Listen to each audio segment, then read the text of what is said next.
Goodbye and good riddance. Nino called after him. You needn't cut bothered to come in the first place. I wouldn't make it up with a vicious brute like you. Salvatore swung around Puss with rage. How's a vicious brute? He demanded immensely, retracting his steps. Say that again. If you dare. As often as you like. Yelled Nino.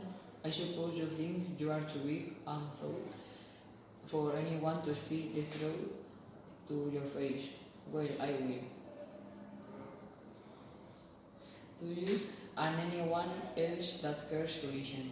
That's right, come here and murder me, the way you tried to do the other day. I wish I had.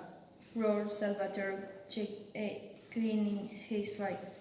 There you are, Momo. You see the dirty lies he tells? All I did was take him by the scruff of the neck and dunk him in the pool of flops behind that Lucy inn of his. You couldn't even run a rat in that.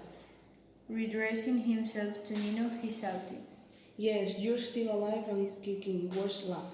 Insults flew thick and fast after that, and for a while Momo was at loss to know what it was all about and why the pair of them were so furious with each other. It transpired by degrees that Salvatore's only reason for assaulting Nino was that Nino had slapped his face in the presence of some customers. Though Nino counterclaimed that Salvatore had previously tried to smash all his crockery. That's another dirty lie, Salvatore said angrily. I only threw a jack at the wall, and that was cracked already. Maybe, Nino retorted. but it was my jack.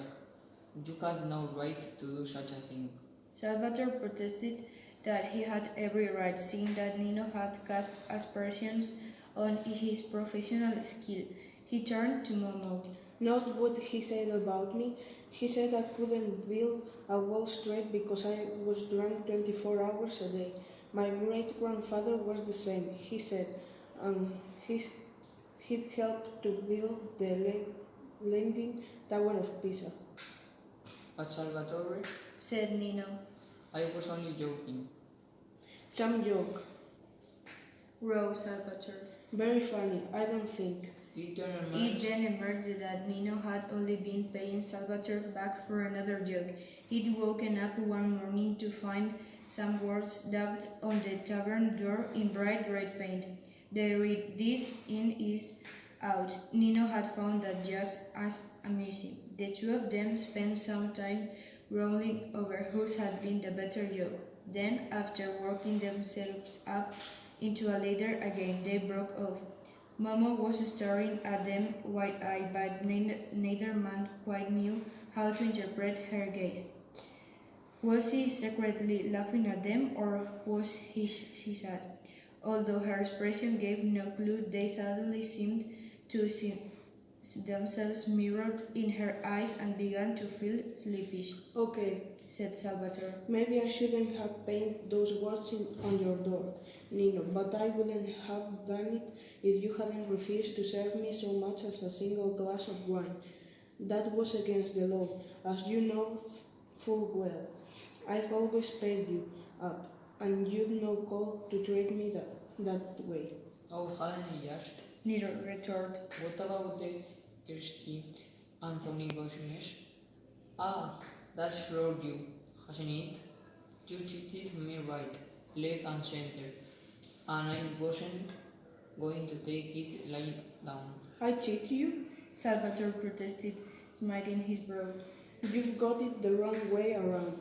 It was you that tried to cheat me, but you didn't succeed. The fact was Nino had hung a picture of St. Anthony on the wall of the barroom, a clipping from an illustrated magazine which he had cut and framed. Salvatore offered to buy this picture one day, ostensibly because he found it so beautiful, but dint of skillful handling. Nino had persuaded Salvatore to part with a radio in exchange, laughing up his sleeve to think that Salvatore was getting the worst of the bargain.